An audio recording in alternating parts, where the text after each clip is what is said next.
from Vegas style New Year's to summertime Hawaiian parties where everybody's in full like Hawaiian get up. I think I've been doing this even way before I knew what I wanted to be. So you want to make sure not only are we putting ourselves in the correct place where our customers reside or our future potential customers reside, but also that you're doing it with your best foot forward. And that's where those vendors come in to say, like, I know that I'm going to create great products that puts the best foot forward for my company and really starts to put us on the map at these, getting an arsenal of vendors and understanding how they can work for you and how they can make you shine as a rock star. Going back to the sales kickoff, having a company that does corporate events and knowing that they've done them well, and this is like the second company and the sixth or seventh time I've used them, I know what product I'm going to get out of it. So they make me look great as an event manager, make my events with a positive feeling. So no matter what the experience is. And I think no matter what we do as event managers, you're going to get feedback that's negative. And I've said that to everybody. I used to take that so personally at everyone. And then I realized people are just people, right? And some people just like to complain. I hate to say that, but they do. Lindsay is a seasoned senior event planner with over 20 years of experience in the events and marketing industry, ranging from associations to IT. She's currently the foundational events manager at a small life science SaaS startup, and she's known for her creativity and motivation in providing unique experiences for attendees. Lindsay's true mantra, meant to be, led her to her dream destination, where she now resides on the coast of North Carolina with her family and furry friends. Welcome to Eventus 365, the podcast that's all about corporate events and the magic behind the scenes. I'm your host, Yanique DaCosta, and I am excited to take you on a journey through the world of corporate events. But before we dive in, let's talk about the stress of creating marketing material for your events. We all know how tough it can be when deadlines are tight and resources are limited, but guess what? YKMD Visual Communications has got your back. Our design firm specializes in working with corporate event professionals just like you, and we're here to help take the stress out of creating stunning graphics for your event. Our team of expert designers can deliver custom brand-compliant designs in just 12 hours. So whether you need branding, signage, marketing materials, or anything else, YKMD's got you covered. Okay, now that that's done, let's start the show. All right, so Lindsay, can you share with us your journey from working in the events and marketing industry to becoming like a senior event planner and the foundational events manager at Life Science? That's a SaaS startup, right? Yes, correct. Okay. Yes. Yes. So I think we can't start with the journey until we talk about the very beginning, which is I was always the one in college planning all the parties for all my friends. I love that for you. I figured that this is where I should start because it was a cute story of really my family being patient with me, as our house was the central point for all events. And I love it because if I think back to being 18, 19 years old, I would throw like a Vegas style casino New Year's, and my dad was in full bow tie dealing the cards out to my friends. And these are like visions that I have where I feel like I didn't even know what I wanted to be at that point, but those foundations were so rooted in who I was as a teenager, and my family just supported it. And I just thought that was really cool. So, from Vegas style New Year's to summertime Hawaiian parties where everybody's in full like Hawaiian get up. I think I've been doing this even way before I knew what I wanted to be. So that's where the foundation started. I was lucky enough to land at a small nonprofit where I pretty much learned from the best in the business. If you know anything about nonprofits, people don't typically leave there unless they retire or retire in other ways. So I kind of was there for 7 years, and I was a marketing strategist. So I was in charge of kind of doing all the promotion of the events and really getting people to attend and all of the foundational stuff to make sure that the event had attendance. And I always kind of envied the event planners there just their ideas and things they were doing. But I knew that there wasn't going to be a role for me. I also, at that time, social media was kind of coming onto the map. I wanted to do a little bit more with that. So I moved on to a technology company where I could do a mix of social media and event planning. And my goodness, that's where I kind of learned everything in 10 years. And 10 years goes very fast when you're planning over 200 events a year, from sponsorships to sales conferences to engineering summits and all kinds of crowds and people. So again, learning from the best there. I had two managers that seemed to have endless ideas with events. And I feel like those 17 years together between the nonprofit and the technology company really solidified who I was as an event planner and allowed me to step into my current role at Qualio, which is a life sciences startup, and start from the ground up with nothing. We didn't even have so much as a tablecloth for going to third-party events. So that's kind of, I know that's so minor in what I'm doing now, but I feel like that's the foundation of where it came from. No, minor is relative, right? Like everybody had a starting point, and I feel like just you sharing that story, or just like even the littlest thing that you guys didn't have, kind of gives other people who might be starting from a similar place the understanding, like, transition, growth, development is completely possible. It's completely attainable. First of all, I'm gonna circle back a bit. Parties at your house on a regular. Listen, I couldn't be your parent. I hate people at my house, okay? And it's weird, right? Like, because people are like, you're such a party person. I'm like, no, outside my house, outside. Maybe if the housekeeper is coming the next day, I'm like, fine, I can have some people over. But like parties regularly would stress me. I'm like, no, this is my sanctuary. This is my place of peace. So I love how supportive your parents were. Yeah, it was fantastic. Looking back, I'm like, my dad had a lot of patience too for that.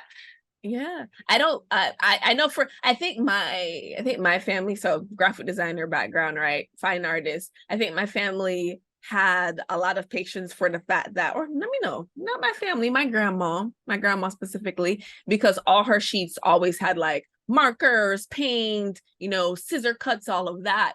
The lady could not have a decent sheet in the house if I was in that room for more than 10 minutes. It was so bad.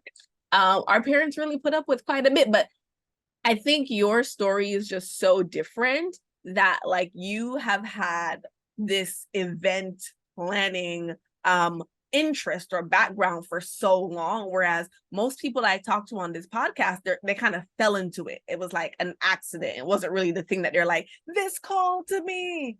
So it's actually really cool to hear. I mean, as you transitioned, right, like from working in like large tech companies and like small tech companies, like what are some of the biggest challenges that you faced in terms of like, management buy-in and like budgetary constraints for events and that kind of thing, especially when you're starting from the ground up? Like, are you coming in, you're like, okay, well, I need these 10 things, and they were like, oh, we didn't even think about that, so we don't even have this in the budget.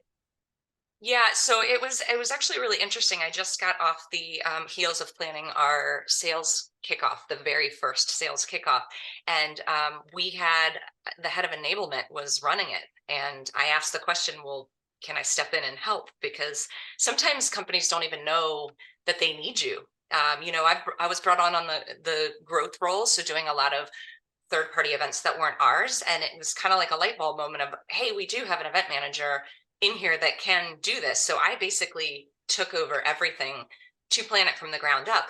That being said, I think sometimes the management doesn't think about the extras.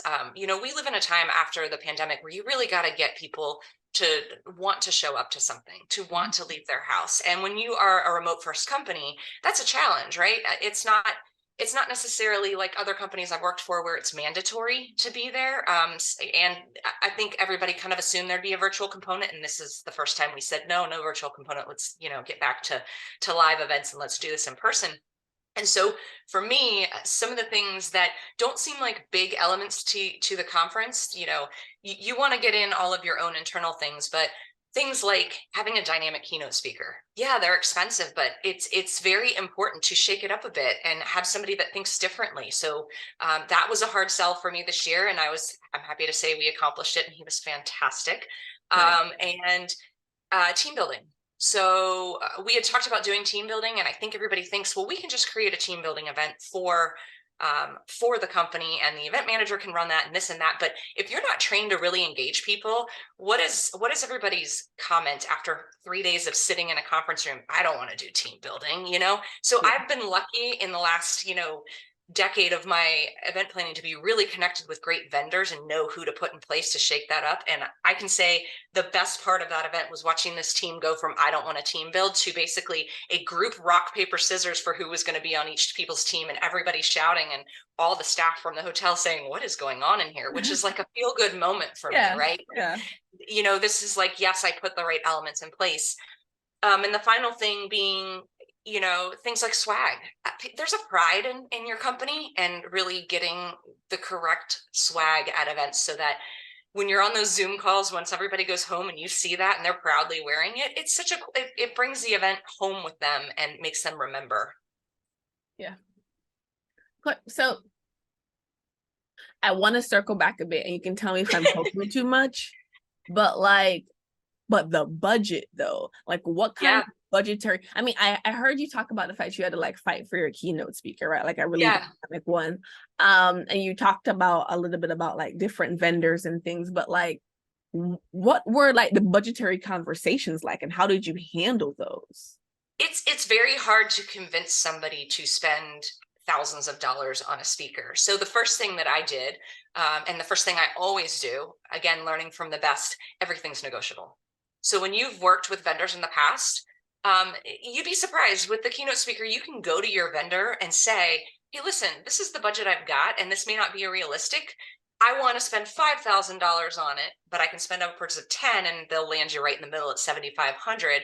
But showing you what their speaker value was, then going to finance and saying, hey, listen, we had this amount to spend and I got them to come down $2,500. Can we come up $2,500 from our bottom line? There's a lot of that going on to make them realize that there's a value to spending a little bit more than you wanted to, which in this case was, I don't know that we need this at all. And turns out we did. So I think negotiation first is key. Secondarily, showing your value in that you're not just going to go with the bottom line of what that speaker or that item is. And I did that across the board for this kickoff to make sure that we really were saving every last penny. I always say with events, no matter what you do, you're probably going to have an overage. You can try to keep it on budget, but there's always some kind of surprise element on site. So I try to prepare our finance team ahead of time, no matter where I'm at, to say, hey, listen, things happen on site. So just maybe go 10% up from what we said here for food and beverage, in case there's something that is unexpected on site. So I think setting expectations without rambling that out, setting expectations and negotiation, I think, is the best way to do that. Okay.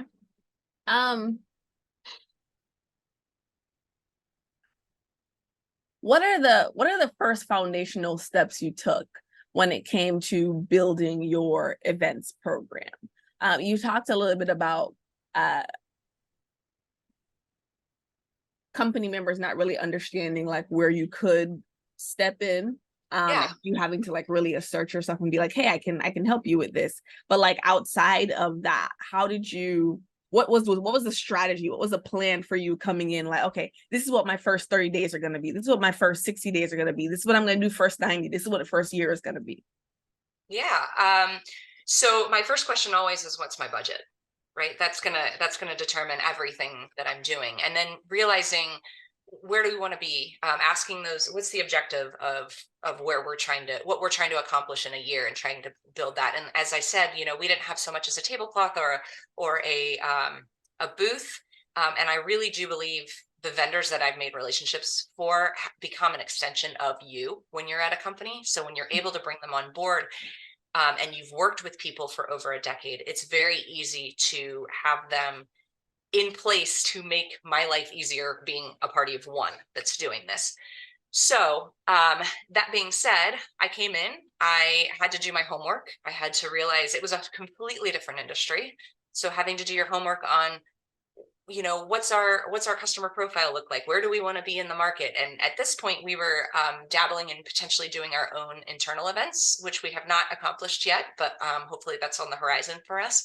So really understanding, you're putting your brand out there in the marketplace, right? So you want to make sure not only are we putting ourselves in the correct place where our customers reside or our future potential customers reside, but also that you're doing it with your best foot forward. And that's where those vendors come in to say, like, I know that I'm going to create great products that puts the best foot forward for my company and really starts to put us on the map at these. Do you feel like your previous vendor experiences really kind of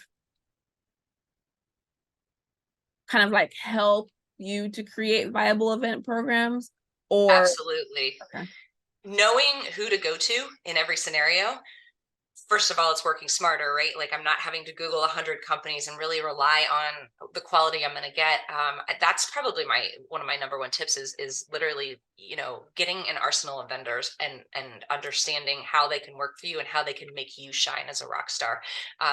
Going back to the sales kickoff, having a company that does corporate events and knowing that they've done them well, and this is like the second company and the sixth or seventh time I've used them, I know what product I'm going to get out of it. So they make me look great as an event manager.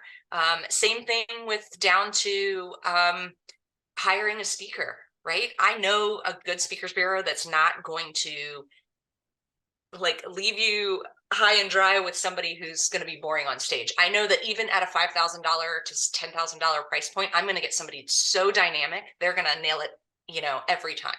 So that to me, that's probably like key in this, is making those relationships, right? Like that can help you produce quality events, both internal and external. So we talked about budget already, and I think I kind of dived into that. We're like all about negotiations, but like when you were planning Quilio's like first kickoff event, and I mean, okay, you know what? Scratch that. It doesn't have to be Quilio. It could be, any other company that you've worked with. Yeah. What were some key elements you considered to ensure like its success and make a lasting impression on the attendees? Given the budget as a restraint, is that what you're kind of going? Like, how do we make it memorable? I mean, for me, like that's the thing, like I really want to know, right? Like you have, especially now as like people are kind of like transitioning back to in person, but still functioning from this, okay, we're in a recession mind state, and like don't spend money but get the same results kind of vibe. Like I'm thinking that this kind of information can be just as applicable in this situation for not just people who are starting, but people who are accustomed to having more dollars and are still required to do, more even though they have less. That's always marketing though, isn't it? Like that's always how it is. I've got some great ideas I'd love to share. So I'm going to start with lighting, which is my favorite. And think about it, even in your own terms, lighting can change an entire room. Absolutely. And it's very, very cost effective. So for example, this last go round, we put lighting up for the conference, and then we had an awards dinner the last night, and I changed the colors and changed the setting of the room. It transforms the entire room, and there's nothing better in this world than having your CEO walk into a room and say, wow, this is intimidatingly impressive, which is what happened to me the last time. I think that's probably my favorite quote that I've ever received. And he said it a couple times, but again, all I had changed was the lighting and the setup a little bit. So that's no cost. I mean, I'm talking uplighting LEDs can be hundreds of dollars versus thousands on this. Now, if sky's the limit, of course, I'm going to bring in a DMC and do linens and centerpieces. But centerpieces is another great one. One of the tips that I learned, even from doing my own wedding, is asking, what do you have in your inventory that we can put out? And then I ended up, for my wedding, I ended up leaving stuff for them, knowing as an event manager, somebody else is not going to have a budget to do things. You'd be surprised how often hotels have things in the background and love to do this stuff. I've had nights where I've done, this is another way to bring it into experiential food, right? Like, let's do all the local stuff. We're in this city. Let's like highlight you. Let's bring in what you've got that's local. Sometimes you can go outside and grab something that's like a local flower or something to make a tablecloth. I know that's a little bit of a stretch, or centerpiece, not tablecloth, excuse me. but that's another way to do it. I've done around the world stuff where people have flags and things that they've had left over from other conferences that they end up, this is great, let's do like, Mexico over here, and we can do like China over here. And it really makes a lasting impression, especially if you're a global company saying, hey, we're going to have an around the world night and look at all these food stations. Food is so powerful in events. I can't tell you how many people told me about our pasta bar just because we had a pasta station. People remember that stuff. Food is probably the number one thing that people will remember from a conference, and make it good or bad. If you're like me, you're a foodie, you love to eat. So I say this in this very weird way. Like, I am a big fan of working remotely. However, if you want me to get somewhere, I am always here for the site visits that require taste testing. I am always here for the conferences that like really throw the dollars and cents, not just into the programming, but also into my belly. I don't even need the alcohol. But if I can have a good meal, and so, it's weird because I'm kind of picky with my eating. So I'm very low on the starch. So like no rice. I love pasta, but sparingly. So like maybe like once every 6 months. yeah. So like people putting together menus that are like dynamically set up in a way where it can think or offer something for everyone really appeals to me, and I'm sure it appeals to someone else, because I think that really lends itself to allowing for a really diverse audience. True. You can also play around, in addition to the food, with drinks. I love a good signature drink. It doesn't cost you anything extra, and again, hotels love to work with you when you say, let's come up with a drink that plays off of our company name. So our awards night this year, we made the Quasmo, which was a play on, Qualio and a Cosmo. And the chef had a blast with it, trying to come up with things like that. Again, no cost, high impact. When somebody sees their logo done into a specialty drink, and I did that on the fly on site. I was just like, let's play with this. So that's another.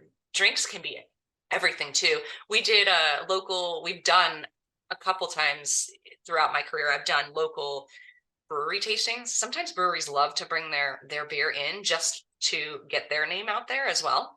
And sometimes the hotel can do it for you too, because they have vendors that bring in those craft brews. That's such a hot market now. So that's such a great way to kick off in a new city. Like, hey, test out all the local stuff. So it's extending from food, beverage is another place to play around with low budget. So earlier you were talking about, well, not earlier, but 2 seconds ago, you were talking about, the Quasmo, and then wow, I can't find words today.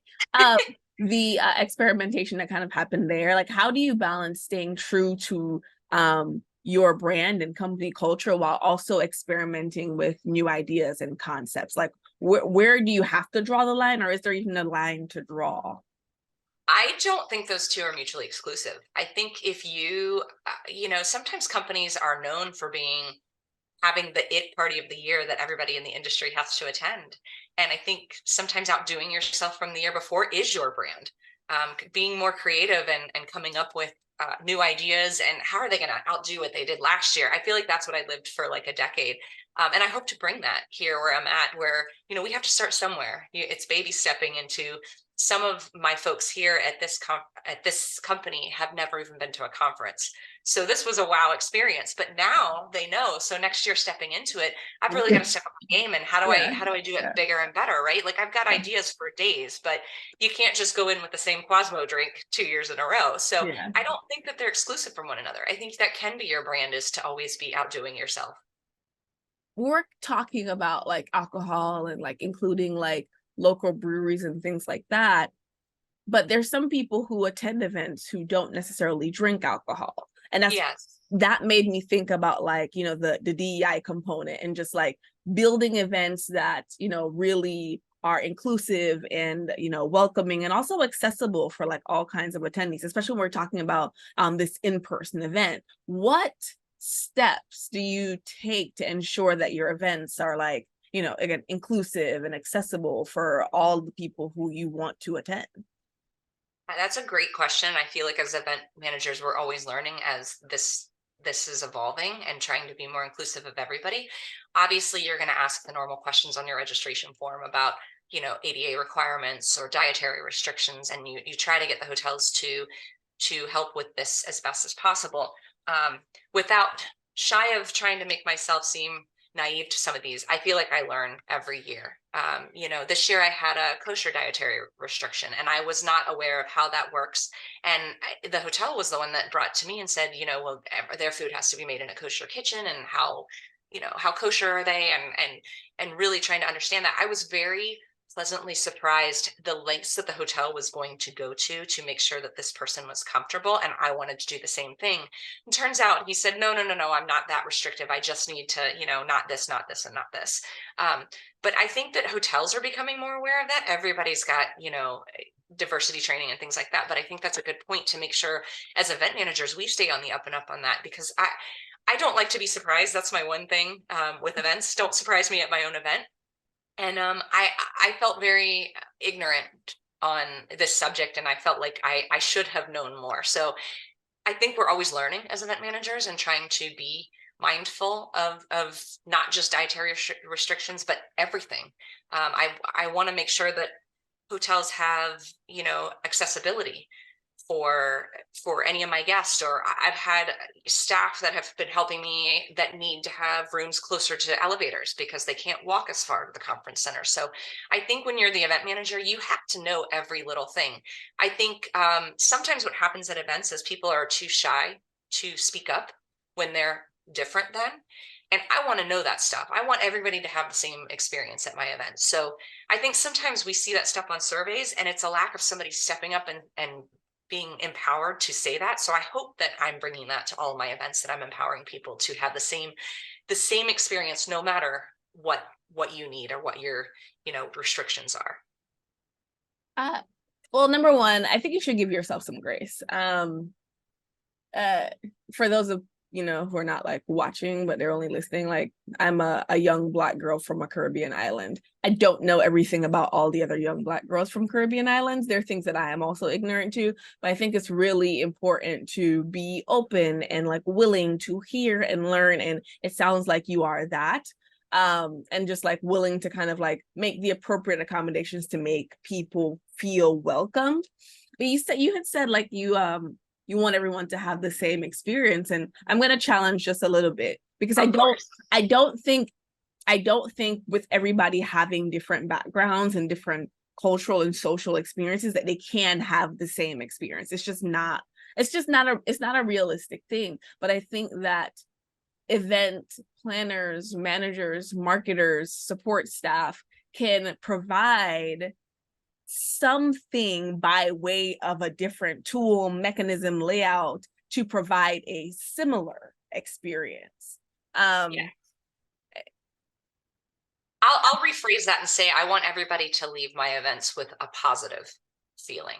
So no matter what, no matter what the experience is. And I think no matter what we do as event managers, you're gonna get feedback that's negative. And I've said that to everybody. I used to take that so personally at everyone. And then I realized people are just people, right? And some people just like to complain. I hate to say that, but they do. So I really try to dive into survey responses and fix the definite things that are broken, not just the surface level things that you're gonna see on every event survey from people. I mean, honestly, so even like me as a business owner, like especially when we're like starting to implement new things, we get feedback. Okay, the clients have feedback and they will call, and they don't want to talk to my team, they want to talk to me.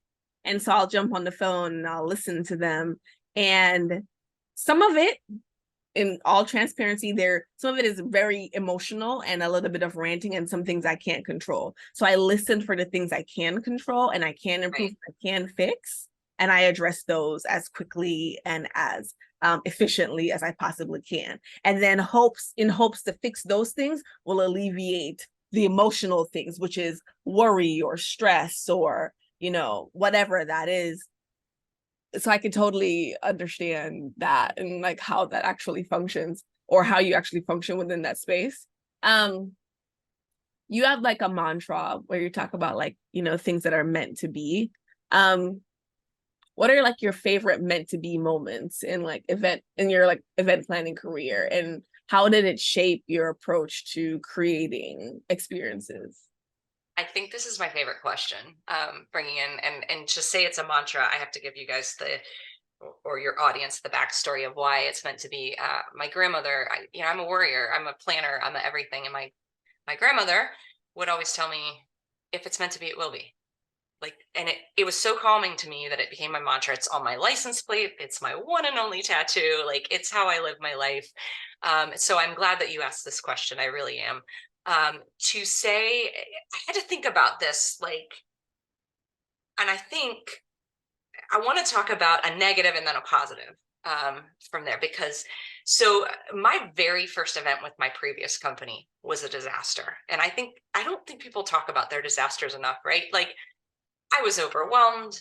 I wanted to be an event manager, but I had never really been in charge of something. I was put in a position where I didn't know all the things. And now I feel like the best advice I can give to event planners is to be a duck, right? You're calm on the surface, but your feet are just going 100 miles an hour. And as you get seasoned in your career, Yeah. that's easy to say, but I Yeah. want to go Yeah. back to what you said earlier, giving myself grace. I wish I could give my 12 years ago self some grace in this, because event planning is hard and it's detail oriented. So I was a disaster. I cried in the back office. In front of all of my colleagues. It was a mess, right?